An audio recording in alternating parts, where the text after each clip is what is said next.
Time now to send it to our nation's capital, where Bill O'Reilly is standing by, live in the White House, with the 44th President of the United States. Mr. President, thank you very much for doing this, and I must thank you on behalf of the Fox News Channel for helping out Greg Palcott and Mr. Weig, who got roughed up in Cairo. And it was you, it was Robert Gibbs, the State Department, who really saved them, and we all thank you very much. Well, listen, those guys showed enormous courage, as so many journalists do around the world. And so not only was it important for us to make sure they were safe for them and their families, but to uphold the basic principle of free speech and freedom of the press.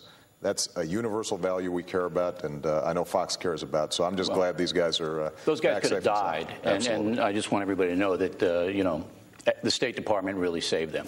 All right, Mubarak, is he going to leave soon? Well, you know, he knows what he's going to do. But here's what we know, is that Egypt is not going to go back to what it was. The Egyptian people want freedom. They want free and fair elections. They want a representative government. They want a responsive government. And so what we've said is, you have to start a transition now. Mubarak's already decided he's not running for re-election again. His term is up this year. And what we've said is, let's make sure that you get all the groups together in Egypt, let the Egyptian people make a determination. What's the process for an orderly transition, but one that is a meaningful transition and that leads to a government that... So you don't know when he's going to leave? Well, you know, ultimately, the United States can't absolutely dictate what happens. But what we can do, Bill, is we can say that the time is now for you to start making a change in that country. He's already done that, but the longer he stays in, the more people are going to die. And the other problem is Mubarak knows a lot of bad things about the United States. I'm sure you're aware of that. Well, let me say this. The United States and Egypt have been a partner for a long time. Right. He's done some bad things. He has been a good partner when it comes to the peace with Israel. There have been counterterrorism efforts that he's been very supportive of, but what we've also consistently said to him, both publicly and privately, is that trying to suppress your own people is something that is not sustainable. And part of the message that I think we're seeing all around the world is, when you resort to suppression, when you resort to violence, that does not work. Yeah, but it worked for 30 years, so he had his run. But he knows a lot of bad things about us, rendition and all of that, and I'm sure you know that. So I'm just worried that he might go off the reservation. The Muslim Brotherhood, great concern to a lot of people. They a threat to the USA? I think that the Muslim Brotherhood is one faction in Egypt. They don't have majority support in Egypt.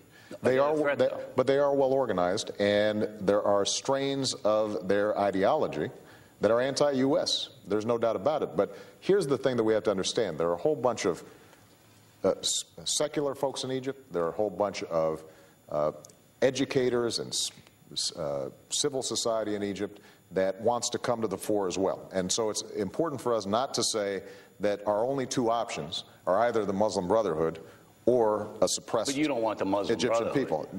What I want is a representative government in Egypt, and I have confidence that if Egypt moves in an orderly transition process, that we'll have a government in Egypt that we can work with together as a partner. Those are tough boys, the Muslim Brotherhood. I wouldn't want them anywhere near that government.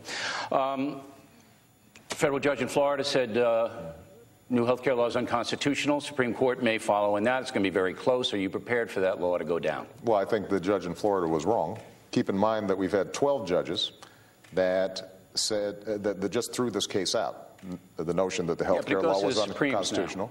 Well, first it goes to the appellate court. There's district court, then there are appeal courts, and then it goes to the Supreme Court. But here's the key point, Bill. And I said this in the State of the Union. I don't want to spend the next 2 years refighting the battles of the last 2 years. Yeah, but you're going to have to. Well, I don't think the Supreme Court's going to hear this one way or the other. What the American people have said is, we want cost controls in health care. We want security in health care. What I've said to the Republicans is, if you guys have ideas in terms of improving the health care system, if you have ideas that I can embrace on things like they're not going to bother with it, though. They're going to wait. They're going to wait till it goes to the court and hope it gets thrown out 5-4. Yeah. My question is, are you prepared if it gets thrown out? What are you going to do? Here's what I'm not prepared to do. I'm not prepared to go back to a day when the American people, if you've got a pre-existing condition, if you had a heart attack, that you can't get health care. Here's what the Wall Street Journal said. I want you to react to this quote. Mr. Obama is a determined man of the left, whose goal is to redistribute much larger levels of income across society. He may give tactical ground when he has to, as he did on taxes to avoid a middle-class tax increase, but he would resist to his last day any major changes to Obamacare and the other load-bearing walls of the entitlement state. This is the Wall Street Journal.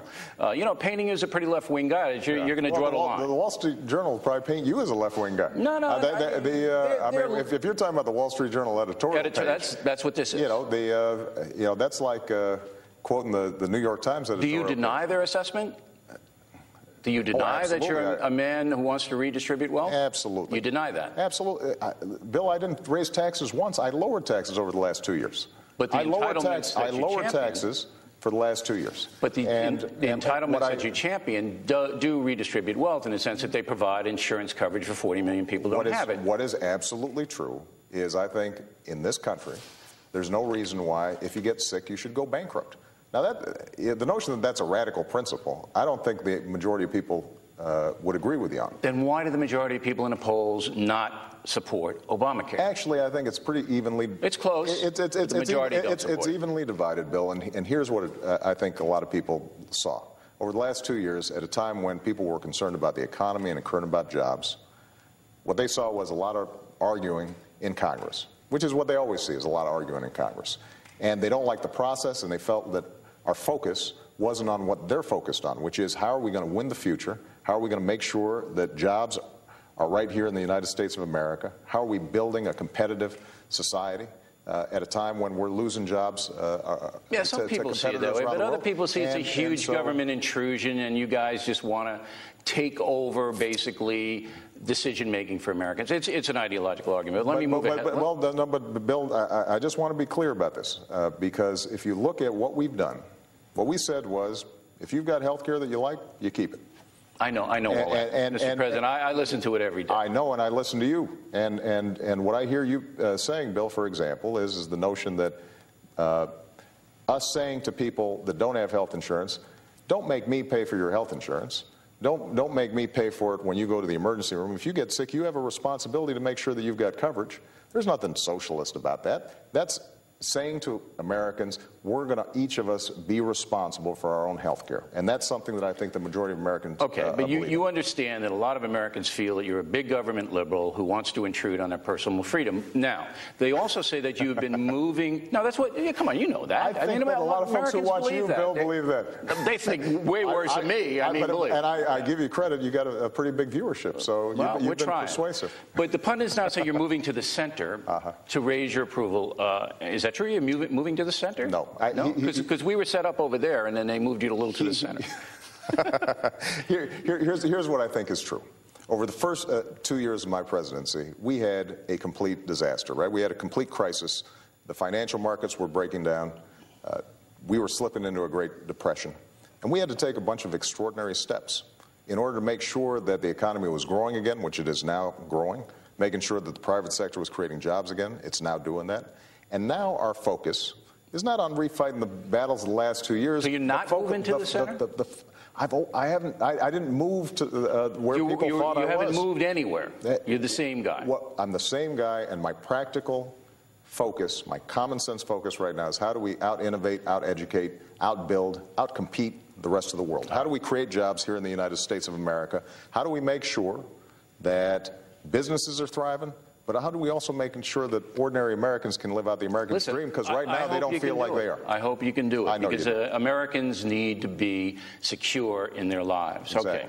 Worst part of this job. What's the worst, absolute worst part of being president of the United States? Worst part of the job is, first of all, I've got a jacket on Super Bowl Sunday. That's terrible. If I wasn't president, that would not be happening. I have a tie. You don't have a tie. Biggest problem for me is being in the bubble. It's very hard to escape. You know, you can't go to the corner. Right, so everybody watching every move you make. Every move you make, and over time, you know, what happens is that you feel like that you're not able to just have a spontaneous conversation with folks. Can't. And that's a loss. That's a big loss. What is it about the job that has surprised you the most that you weren't prepared for coming in here? You know, I think that the thing you understand intellectually, but you don't understand in your gut until you're in the job, is that every decision that comes to my desk is something that nobody else has been able to solve. The easy stuff gets solved somewhere by somebody else. By the time it gets to me, you don't have easy answers. You don't have the best. So it's like wave after wave of complicated problems, and there you are. Yeah, and it's a massive headache. And what you have to make your best judgment about. This is probably our best approach for the American people. But you know that you don't have perfect information, and you know that you're not going to have a perfect solution to everything. Now, people who know you have told me that you've changed a little bit since you've become president. Well, I'm a lot grayer, that's for sure. Well, every president does that. But do you think you have changed as a person since you have become president? I think if you ask Michelle, who knows me best, I think, or my closest friends, I think they'd say, I'm basically the same guy as when I came in. Can I tell you what they say? Yeah, what do they say? You're much more guarded. Well, I think what is true is that when you're in this job, everything you say could affect markets. It could affect what happens I know overseas. that, but even on a personal level, some people know you. He doesn't have he's not as light as he used to be. He's not as spontaneous. Well, look, preoccupied. I would say that's probably true. I mean, look, there's no doubt that the weight of the office has an impact. But I will tell you that the longer I'm in this job, the more I enjoy it. The more optimistic I am about the American people, the more optimistic I am about this country. There's something about this position that gives you a pretty good vantage point of the country as a whole. And for all the arguing that we get into and all the debates between Democrats and Republicans, tremendous country, right? And there's just a sense, there's a common sense and a decency to the American people that makes me optimistic even on the worst of days. I asked this to President Bush when I talked to him a few weeks ago. Does it disturb you that so many people hate you? No, it's a serious question. You know, the truth is the people, and I'm sure previous presidents would say the same thing, whether it was Bush or Clinton or Reagan or anybody. The people who dislike you don't know you. They hate you. Even the folks who hate you, they don't know you. That's true. What they hate is whatever funhouse mirror image of you that's out there. And they don't know you. And so you don't take it personally. No, you don't ever? No, because you know that if you Doesn't it annoy you sometimes? You know, look, I think that by the time you get here, you have to have had a pretty thick skin. Okay. If you didn't, then you probably wouldn't have gotten here. If Fox Sports has the Super Bowl tonight, you know, it's going to charge you an enormous amount of money for it, and they're going to make a fortune, and they paid all my expenses here. Who's going to win the game? Come on. Bill, here's the thing. Once my Bears lost, I don't pick sides. So you don't care? Well, no, I do care. I want a great game. I want a great game. You don't care who wins? But these are pretty evenly matched teams. They are. You know, I think that Green Bay is probably a little faster. Steelers got a little more experience. I think the Steelers not having their starting center is something that they got to be worried about. Now, will you actually watch the game? Because I know you have a big party tonight. J-Lo is going to be here, which is why I have to get out of here because I'll frighten her. You're invited, if man. She comes in. No, I know. I you have to take off your tie. I don't want to ruin the party for you guys. You'll get your barbecue wings. But are you actually going to watch the game? Of course I watch the game. You're going to sit down and you're going to watch it? I'm not you know football? You know, like blitzes and coverage and all that? You know I know football, man. You do? Absolutely. Because I know you're a basketball guy. I know football. Yeah? I know football, and I will watch the game. What happens is I schmooze with everybody when they come. Yeah. Give them a little bit of time, but once the game starts, they can just sit down and watch the game. And you're out of there. Well, no, I'll be sitting there with them, but I don't want them coming up chitting and chatting. All right. We got to focus on football. Well, that's our live part of this deal. And I have to say, I enjoy talking to you. I disagree with you sometimes. I hope you think I'm fair to you. I try to be. But I wish you well in the next 2 years. Bill, it's always a pleasure. Right. It's nice to see you. Thank you so much. And we are going to have more with the president, by the way, on The Factor, starting on Monday. We're going to do a little bit more Q&A. So, enjoy the game.